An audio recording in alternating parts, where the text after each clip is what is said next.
ശ്വേത പറഞ്ഞ ശരിയാണ്. നെടുന്തൂണാണ് എന്തിന്റെ ഉറപ്പ്. എല്ലാ ഭാരവും താങ്ങുന്നത് അതിലാണ്. അതാരാണെന്ന് ചോദിച്ചാൽ അത് ഞാനല്ല. അത് നമ്മുടെ കമ്പനിയുടെയും നെല്ലിശ്ശേരി വീടിന്റെയും നെടുന്തൂണായ എന്റെ ഏട്ടത്തിയാ.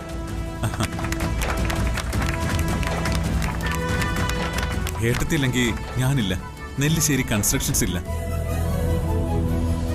ഞങ്ങളുടെ രണ്ടുപേരുടെ ഒപ്പം ഓടാൻ നിങ്ങളോടൊപ്പം എന്റെ പ്രിയപ്പെട്ട അനുജൻ സന്ദീപും ഉണ്ട്. ഇത്രയും സിൻസിയറായ ഒരു കൺസ്ട്രക്ഷൻ കമ്പനിയെ ഞാൻ ആദ്യമായിട്ടാണ് കാണുന്നത്. അതിന്റെ കാരണം എനിക്കിപ്പം മനസ്സിലായി. അടിത്തറയും നെടുന്തൂണും ഉത്തരവൊക്കെയാ ഒരു വീടിന്റെയും കെട്ടിടത്തിന്റെയും ഉറപ്പിനാധാരം. ഇവിടെ അത് മൂന്നും സ്ട്രോങ്ങാ. It's a great and amazing team. ഇനിയിപ്പൊ ഞാനെന്താ പറയണ്ടേ? ഒന്നു മാത്രമേ പറയാനുള്ളൂ. ഈ കമ്പനി എല്ലാവരുടെയും സ്വന്തമാണ്. അങ്ങനെ തന്നെ വേണം ഇനിയും മുന്നോട്ട് പോവാൻ. നമ്മളാരും മുന്നിലും പിന്നിലും അല്ല, എല്ലാരും ഒരുമിച്ചാ. ഇനി നമ്മുടെ സന്ദീപ് സാറ് നമുക്ക് വേണ്ടി 2 വാക്ക് സംസാരിക്കും. ഞാൻ എന്താ പറയുക? ഞാനിങ്ങനെ ഏട്ടത്തിന് സച്ചിയുടെയൊക്കെ പുറകെ നിന്നോളാം. എനിക്കത് മതി. Thanks each and every one of you. Thanks a lot. Sriram, documentation immediately ചെയ്യണം. Okay sir, sure. മോനെ സച്ചി, എല്ലാവർക്കും സന്തോഷമാകുന്ന തരത്തിൽ ഒരു ഇവന്റ് പ്ലാൻ ചെയ്യണം. നമുക്കിതൊന്ന് സെലിബ്രേറ്റ് ചെയ്യണ്ടേ? അതിന് നമ്മുടെ ഇവന്റ് മാനേജർ റെഡിയാണല്ലോ എടുത്തി. ഒന്ന് പറഞ്ഞാ മതി, ഞാൻ ഇന്നലെ റെഡിയാ. എല്ലാവരും കോൺഫറൻസ് ഹാളിലേക്ക് ഒന്ന് വരണം. നീ വാ.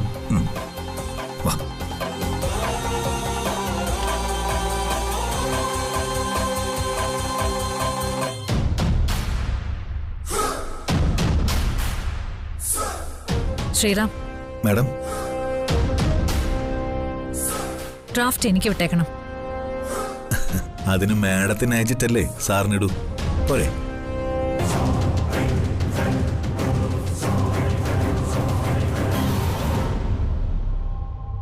അച്ഛനെ ഞാൻ തന്നെ ആദ്യം വിളിച്ച് പറഞ്ഞേക്കാം.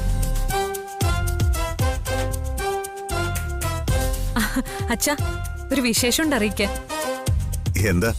എന്താ മോളെ, പറ കേക്കട്ടെ. നമ്മൾ ഇത്രയും കാലവും കിട്ടണമെന്ന് ആഗ്രഹിച്ച ഒരു പ്രോജക്റ്റ് നമ്മൾ നേടിയെടുത്തച്ഛാ. അതെയോ? കൊള്ളാലോ. അതേതാ മോളെ, പറ കേക്കട്ടെ. വിക്ടോറിയസ് അസോസിയേറ്റ്സിന്റെ 500 കോടിയുടെ കൺസ്ട്രക്ഷൻ കോൺട്രാക്ട്. ഓ, വണ്ടർഫുൾ. അതിന്റെ പാർട്ടി ഇപ്പൊ കമ്പനിയിൽ നടക്കുന്നത്. അല്ല, നമുക്കൊന്നുമില്ലേ? പിന്നെ ഞാൻ അതിന്റെ ഡീല് കഴിഞ്ഞപ്പോഴേ സച്ചിയോട് പറഞ്ഞതാ അച്ഛനെ വിളിച്ച് പറയാൻ. അവൻ മറന്നു കാണും. അച്ഛനെന്തായാലും സന്തോഷായല്ലോ. ഞങ്ങൾ വരുമ്പോ അച്ഛന് ഇഷ്ടപ്പെട്ട സ്വീറ്റ്സ് കൊണ്ടുവരാം. അച്ഛനെന്തിനാ ചിരിക്കുന്നേ? ഞാനിപ്പോ ലഡു കഴിച്ചതേ ഉള്ളൂ മോളെ. ലഡുവോ? എന്തിന്? അർച്ചന വന്ന് വിശേഷങ്ങൾ പറഞ്ഞു. എനിക്കൊരു ലഡു തന്നു. സന്തോഷത്തോടെ ഞാൻ കഴിക്കുകയും ചെയ്തു. അർച്ചനയോ? അതെ, അർച്ചന തന്നെ. മീറ്റിംഗ് കഴിഞ്ഞ പാടെ സച്ചി അച്ഛനെ വിളിച്ച് അറിയിച്ചു വിശേഷങ്ങളൊക്കെ. അതിന്റെ സന്തോഷത്തിൽ ചെറിയ തോതിൽ ഞങ്ങളൊന്ന് ആഘോഷിച്ചു. ഹലോ മോളെ. അച്ഛാ, ഞാൻ വിളിക്കാം. ഒരു അത്യാവശ്യമുണ്ട്. ഓ, ആട്ടെ.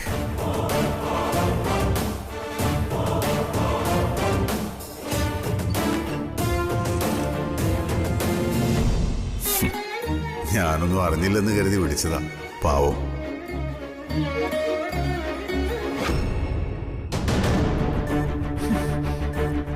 കിളവൻ ലഡ്ഡു കഴിച്ചു പോലും. അപ്പൊ അച്ഛനും മകനും മരുമകളും കൂടെ ഒരു ടൈപ്പായി വരികയാണല്ലേ. എന്നെ തീർത്തും ഒറ്റപ്പെടുത്താണോ?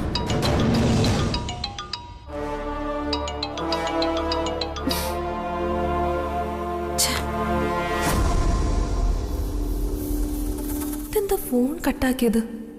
വല്ല മീറ്റിംഗിലായിരിക്കും. ഇവിടെ അർച്ചനയും എല്ലാരും വലിയ ആഘോഷത്തിലാണല്ലോ. ഒരു പിടിയും കിട്ടുന്നില്ലല്ലോ.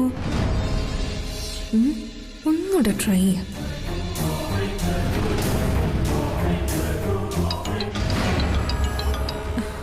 നാശം, ഇവക്കിതെന്തിന്റെ അസുഖ? മനുഷ്യനിവിടെ ഭ്രാന്ത് പിടിച്ചിരിക്കുമ്പോഴാ അവളുടെ ഒരു കോള്. നിനക്കിപ്പോ എന്താ അറിയേണ്ടത്? ഒന്ന് ഫോൺ വെച്ചിട്ട് പോടി. മനുഷ്യനിവിടെ ഭ്രാന്ത് പിടിച്ച് നിൽക്കുക. നീ നിന്റെ കാര്യം നോക്ക്.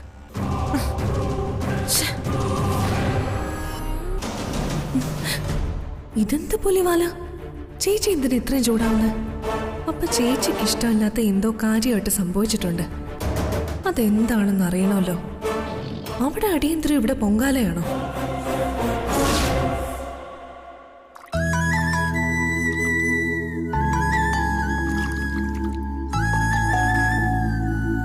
ഞാൻ പായസം ഉണ്ടാക്കാനൊക്കെ പഠിച്ചത് അമ്മയുടെ കൂടെ നിന്നാ.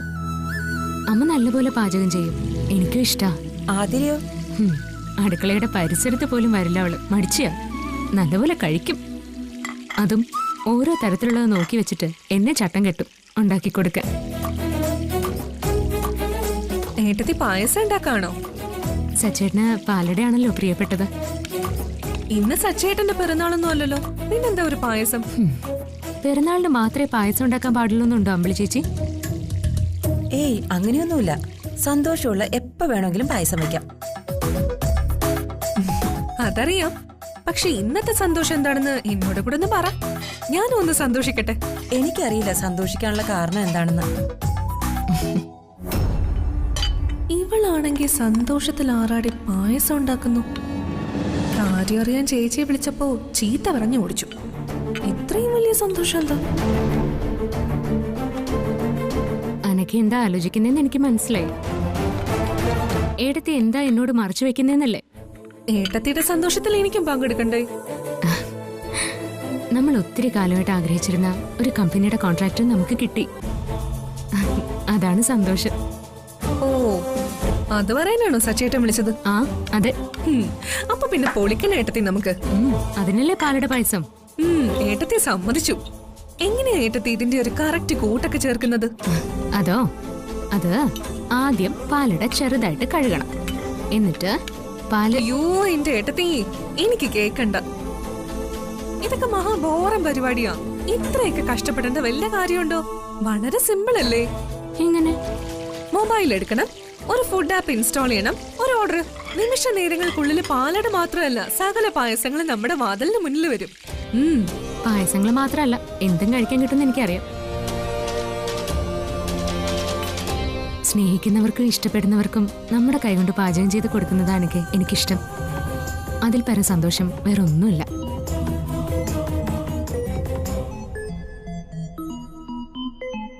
അമ്മയെ വിളിക്കുന്നേ. അമ്പിളി ചേച്ചി, ഈ പായസം നോക്കിക്കോണേ.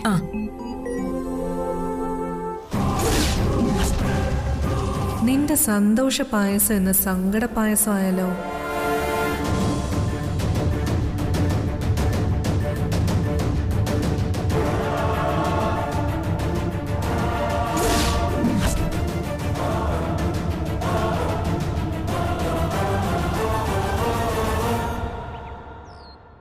ഹലോ അമ്മേ. അമ്മയെ ഞാൻ വിളിച്ചിരുന്നത് ഒരു സന്തോഷ വാർത്ത പറയാനാ. ആ മോളെ അച്ചു, നിന്റെ കാര്യം ഇപ്പൊ അച്ഛൻ ചോദിച്ചിട്ട് പോയതേ ഉള്ളൂ. അച്ചു ഇപ്പൊ വിളിയൊക്കെ കുറച്ചു അല്ലേന്ന്. അല്ല, എന്താ മോളെ ഇത്ര സന്തോഷം? അമ്മേ, ഇന്ന് നമ്മുടെ കമ്പനിക്ക് എത്രയോ കോടി രൂപയുടെ കൺസ്ട്രക്ഷൻ വർക്ക് കിട്ടിയെന്ന് സച്ചേട്ടൻ ഇപ്പൊ വിളിച്ചു പറഞ്ഞതേ ഉള്ളൂ. എന്റെ ഭഗവതി, നന്നായി. ഒത്തിരി കാലം നടക്കാതെ പോയ പ്രോജക്റ്റാണ് പോലും. സച്ചി ഏൽക്കുന്നതൊന്നും നടക്കാതെ പോകത്തില്ല മോളെ. ഇത് സച്ചിയുടെ മാത്രമല്ല, നിന്റെയും കൂടെ ഭാഗ്യ. സച്ചേട്ടൻ എന്നെ അമ്മ ആദ്യം വിളിച്ചു പറഞ്ഞത് അച്ഛനോട് പോലും പറഞ്ഞില്ല. ഞാനാ അച്ഛനോട് പറഞ്ഞത്. അച്ഛനും അന്തം വിട്ടുപോയി. അതെയോ മോളെ? അവനറിയാം ആരെ ആദ്യം വിളിക്കേണ്ടതെന്ന്. ഭാര്യയുടെ സ്ഥാനം എന്താണെന്നും അച്ഛന്റെ സ്ഥാനം എന്താണെന്നും അവന് നന്നായിട്ട് അറിയാം. ആ, നിന്നെ അവന് അത്രയ്ക്ക് ജീവനല്ലേ, അപ്പൊ നീയല്ലേ ആദ്യം അറിയേണ്ടത്. അമ്മയും അച്ഛനോട് എന്റെ അടുത്ത് വന്ന് നിപ്പുണ്ട്. ആരാ എന്താണെന്നൊക്കെ ആംഗ്യം കാണിച്ചോണ്ടിരിക്കുക. ഞാനിപ്പൊ കൊടുക്കാം മോളെ. മോളാ, അവള് വലിയ സന്തോഷത്തിലാ സച്ചിക്ക് പുതിയ ബിസിനസ് കിട്ടിയെന്ന്. മോളെ പറ, നിന്റെ ശബ്ദം ഒന്ന് കേൾക്കാൻ കൊതിച്ചിരിക്കുകയായിരുന്നു ഞാൻ. ഇന്ന് നല്ല തിരക്കായിരുന്നു അച്ഛാ. അതുമല്ല, രാവിലെ മുതല് നല്ല ടെൻഷനിലും ആയിരുന്നു. എത്രയോ കാലം അച്ഛനും സച്ചേട്ടനും ആഗ്രഹിച്ച പ്രോജക്ട് മീറ്റിംഗ് ഇന്നായിരുന്നു. എന്താവുന്നുള്ള പേടിയായിരുന്നു. ഇപ്പൊ സമാധാനായി അച്ഛാ. അത് നമുക്ക് തന്നെ കിട്ടി. ആ സന്തോഷം പറയാൻ വിളിച്ചതാ. ഒക്കെ നല്ലതിനാ മോളെ. പിന്നെ നല്ലതേ അവർ ചെയ്യുന്നുള്ളൂ. ആർക്കും ദ്രോഹം ചെയ്യാത്തവരെ ദൈവം വാരിക്കോരി അനുഗ്രഹിക്കും. അച്ഛന് സന്തോഷമായി. ആ മോളെ, ഈ സന്തോഷത്തിന് ഞാൻ സച്ചിന് പ്രിയപ്പെട്ട പാലട പായസം ഉണ്ടായിക്കൊണ്ടിരിക്കുകയായിരുന്നു. അവരിപ്പോ വരും. മീരടുത്തോടും അനൂപേട്ടനോടും അന്വേഷണം പറയണം കേട്ടോ. ഈ വിവരവും പറയണം. അത് പിന്നില്ലാതെ പറയാം മോളെ. ആ പിന്നെ ഇടയ്ക്കിടയ്ക്ക് വിളിക്കണം കേട്ടോ. വിളിക്കാമേ.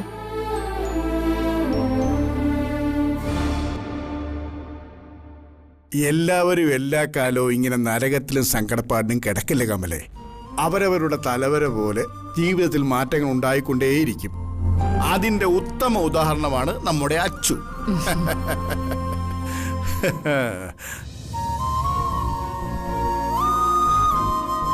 എന്റെ മോൾ എന്നും ഇങ്ങനെ സന്തോഷത്തോടെ ഇരിക്കാൻ അവളെ അനുഗ്രഹിക്കണേ ദേവി.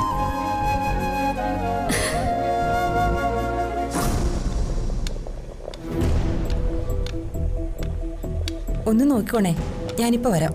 ആ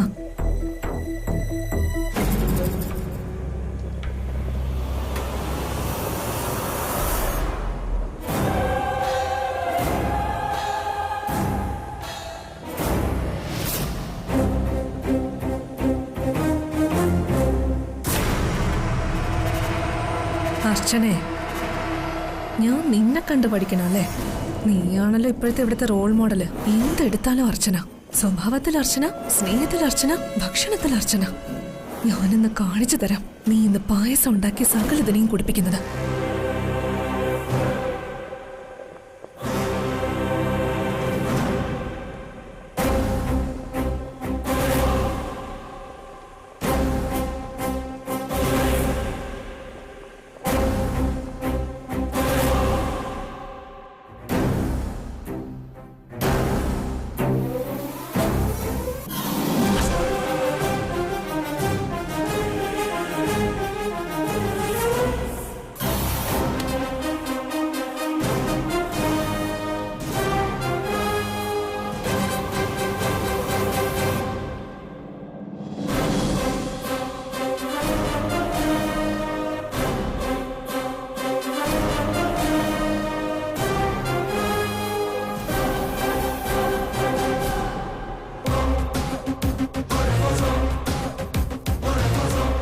നിന്റെ സ്നേഹത്തിന്റെ പായസമല്ല, അതെങ്ങനെ നിന്റെ സങ്കടത്തിന്റെ പായസാക്കുമെന്ന് ഞാൻ കാണിച്ചു തരാം.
കൈ മുഴുവൻ അഴുക്കാം.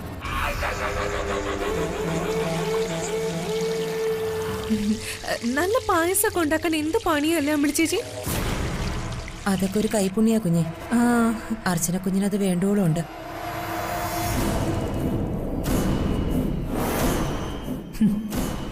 അത് ഇന്നത്തോടെ തീരും. വീട്ടിൽ നിന്ന് അമ്മ വിളിച്ചതാ. സംസാരിക്കാൻ തുടങ്ങിയ പിന്നെ ഫോൺ വെക്കില്ല.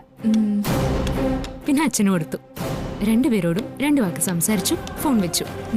ഒന്നാമത്തെ വല്ലപ്പോഴും അല്ലേ ഒന്ന് വീട്ടിലേക്ക് പോകുന്നത്. അതിന്റെ സങ്കടം കാണും. നന്നായിട്ടുണ്ട്. അതിനെന്താ പ്രശ്നം? സച്ചേട്ടനെ വിളിച്ച് അവിടെ ഇങ്ങ് താമസമാക്കിയാ പോരെ? സച്ചേട്ടൻ ഈ വീട് വിട്ട് മറ്റെവിടെയെങ്കിലും പോയി സ്ഥിരമായിട്ട് താമസിക്കുമെന്ന് അനഘയ്ക്ക് തോന്നുന്നുണ്ടോ? അല്ലാതെ ചെറിയ വീടും ചെറിയ സൗകര്യങ്ങളും ആയതുകൊണ്ടല്ല, അല്ലേ അമ്പിളി? എനിക്കതിൽ അപമാനമൊന്നുമില്ല. എനിക്ക് എന്റെ വീട് ചെറുതായി പോയി എന്നതുകൊണ്ട് അതെനിക്ക് സ്വർഗം തന്നെയാ. അവിടെ കിട്ടുന്ന സന്തോഷവും സമാധാനവും ഒന്നും ലോകത്ത് വേറെ എവിടെ പോയാലും കിട്ടില്ല. അതൊക്കെ അനുഭവിച്ചാലേ മനസ്സിലാവുള്ളൂ. എനിക്ക് അത്രയ്ക്ക് ഗതികേടൊന്നും എനിക്ക് വന്നിട്ടില്ല, അതുകൊണ്ട് എനിക്ക് അറിയത്തുമില്ല, അല്ലേ അമ്പിളി? എന്നോട് എന്തെങ്കിലും പറയാനുണ്ടെങ്കിൽ അത് എന്നോട് പറഞ്ഞ പോരെ. എനിക്ക് അതിനെന്തിനാ ഇടയ്ക്കിടെ പാവ അമ്പിളി ചേച്ചി പിടിച്ചിടുന്നേ? ഞാൻ അനക്ക് കരുതുന്ന അത്ര ഗതികേടിൽ വളർന്നവളല്ല അനക്ക്. എന്റെ അച്ഛന്റെ മാസ ശമ്പളത്തിൽ അത്യാവശ്യം നല്ല നിലയിലാണ് ഞാൻ ജീവിച്ചത്. ആർഭാടമൊന്നും അധികമില്ലായിരുന്നു, അതിപ്പോഴും എനിക്കില്ല. ഉള്ളതുകൊണ്ട് എന്നും ഓണം പോലെ ജീവിക്കാൻ എന്റെ അച്ഛനും അമ്മ എന്നെ പഠിപ്പിച്ചിട്ടുണ്ട്. ഞാൻ അർച്ചനേട്ടത്തി ഫീലാവാൻ പറഞ്ഞതല്ല, പൊതുവെ പറഞ്ഞതേ ഉള്ളൂ. അതെനിക്കും മനസ്സിലായി എനിക്ക്. പക്ഷേ പൊതുവിൽ പറയാൻ മാത്രമൊന്നും എനിക്കും എന്റെ കുടുംബത്തിനും ഇല്ല. എന്നെ എനിക്ക് എന്ത് വേണമെങ്കിലും പറയാം, പക്ഷെ ദയവ് ചെയ്ത് എന്റെ കുടുംബക്കാരെ അതിൽ ഉൾപ്പെടുത്തരുത്. അതെനിക്ക് സങ്കടവും. അയ്യോ സോറി ഏട്ടത്തി, ഞാൻ ഏട്ടത്തി വിഷമിപ്പിക്കാൻ വേണ്ടി പറഞ്ഞതല്ല. എനിക്ക് വിഷമമുണ്ട് എനിക്ക്. ഇങ്ങനെയൊന്നും അനഘ എന്നോട് പറയരുതായിരുന്നു. ഞാൻ നിന്നെ എന്റെ അനുജത്തിയുടെ സ്ഥാനത്താ കാണുന്നേ. എന്താ ഏട്ടത്തി സ്ഥാനമാനങ്ങളെ കുറിച്ചൊക്കെയുള്ള ഒരു സംസാരം? ഞാൻ ഇവിടെ ഏട്ടത്തിയുടെ സ്ഥാനത്തെ കുറിച്ച് സംസാരിക്കായിരുന്നു. ഇപ്പോ അവന്തികേച്ചിയുടെ സ്ഥാനം അർച്ചനേട്ടത്തിക്കാണല്ലോ. നീ ഇതിനകത്ത് വിഷം കലർത്തണ്ട. ആർക്കൊക്കെ എന്തൊക്കെ സ്ഥാനാന്ന് ഞങ്ങൾക്കറിയാം, അല്ലേ എടുത്തി? എടുത്തി എനിക്ക് കുടിക്കാൻ വെച്ചിട്ട് പായസം തരുമോ? എനിക്കും കുറച്ച് വേണം. രണ്ടാൾക്കും ഇല്ല, എല്ലാരും വരട്ടെ, എന്നിട്ട് നമുക്ക് ഒന്നിച്ച് കഴിക്കാം. അതുവരെ കാത്തിരിക്കണം ഏട്ടത്തി, കഷ്ടമുണ്ട്. ശകലം കാത്തിരിക്കുമോളെ, എല്ലാരും വരട്ടെ.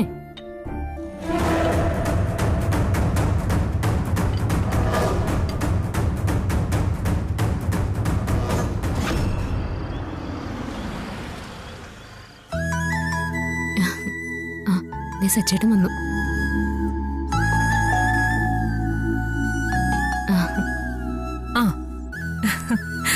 ഞങ്ങള് നേരം കുറച്ചായി കാത്തിരിക്കുന്നു.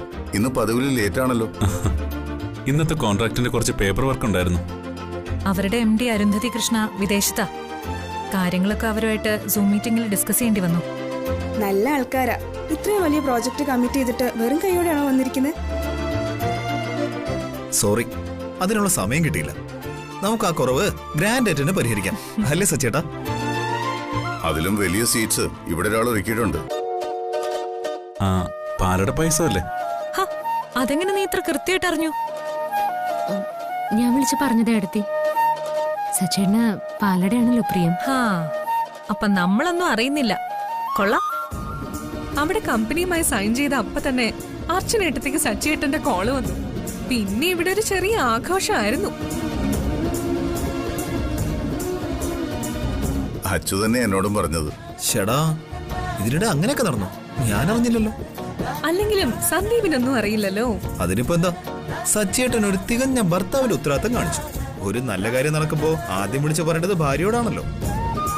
സന്ദീപേട്ടൻ ഇത്രയും കാലം പറഞ്ഞതില് ആകെ ഒരു വാസ്തവമുള്ള കാര്യം ഇത് മാത്രമാ. ശരി ശരി, ഒക്കെ സംസാരിക്കാം. എല്ലാരും വേഗം റെഡി ആയിട്ട് വാ, നമുക്ക് ഒന്നിച്ച് കഴിക്കാം.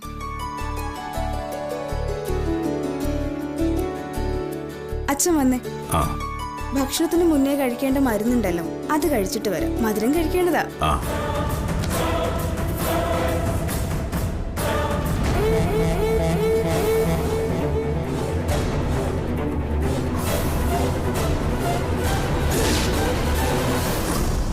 വർഷങ്ങളായി ഞങ്ങൾ ശ്രമിച്ച പ്രോജക്റ്റ് ഇന്ന് നമ്മുടേതായി.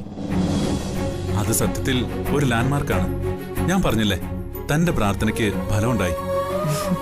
ആഗ്രഹിച്ചാൽ നടക്കാത്തതായി ഒന്നുമില്ലെന്ന് ഞാനും പറഞ്ഞതല്ലേ. നമ്മുടെ മൊത്തം ടീമിന്റെ ഹാർഡ് വർക്ക് ആയിരുന്നു. എന്നിട്ട് കമ്പനിയിലെ ജീവനക്കാർക്ക് എന്താ കൊടുത്തേ? അവർക്ക് അപ്പൊ തന്നെ ട്രീറ്റ് കൊടുത്തു. എന്ത് ട്രീറ്റ്? സീറ്റ്സ് ഒക്കെ കൊടുത്തു. അതൊക്കെ സന്ദീപിന്റെ പരിപാടിയായിരുന്നു. സച്ചേട്ടാ, ഈ പ്രൊജക്റ്റിൽ നിന്ന് കിട്ടാൻ പോകുന്ന ഏറ്റവും കുറഞ്ഞ പ്രോഫിറ്റ് എത്രയായിരിക്കും? കണക്ക് ചോദിച്ചതല്ല, ഒരു കാര്യം അറിയാനാ. ബിറ്റ്വീൻ 25 to 30 CR കിട്ടും. എന്തേ, നമ്മളെ സംബന്ധിച്ച് നമുക്ക് സന്തോഷം തരുന്നത് പ്രോഫിറ്റ് ആണല്ലോ.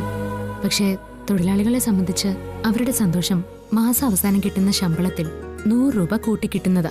അങ്ങനെ കിട്ടുമ്പോഴാ അവരുടെ മനസ്സ് നിറയുന്നതും കൂടുതൽ കൂടുതൽ കമ്പനിക്ക് വേണ്ടി ജോലി ചെയ്യാൻ അവർ തയ്യാറാവുന്നതും. താൻ പറഞ്ഞത് 100% ശരിയാ. ഞാനത് ചിന്തിച്ചിട്ടേ ഇല്ല. പക്ഷേ ശമ്പളം കൂട്ടാൻ ഞാൻ മാത്രം തീരുമാനിച്ച പോരാ. പിന്നെ ആരാ? അത് അവന്തികേട്ടത്തെയും അച്ഛനും കൂടി തീരുമാനിക്കണം.